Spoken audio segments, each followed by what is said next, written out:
Así que nada, pues yo ya he retirado mi cash y ahora mismo lo que voy a hacer es voy a gastar y voy a gastar con mucho gusto. Y en este proyecto os quiero comentar súper, mega, hiper importantísimo retirar vuestra recompensa. ¿Para qué? Para sentir que cosas que estás haciendo tú funcionan, que dinero que has ganado tú es real, que puedes gastar en cualquier tienda. Pues ahora mismo yo tengo dinero en mi traste, como os he comentado, y voy a comprar algo para mí. Voy a hacer mi primer regalo para Navidades y también regalo para mi familia, para mis personas que quiero muchísimo. Voy a preparar eso.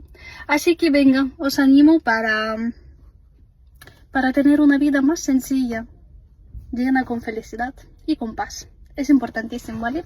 Os mando un abrazo y un besito. Chaito.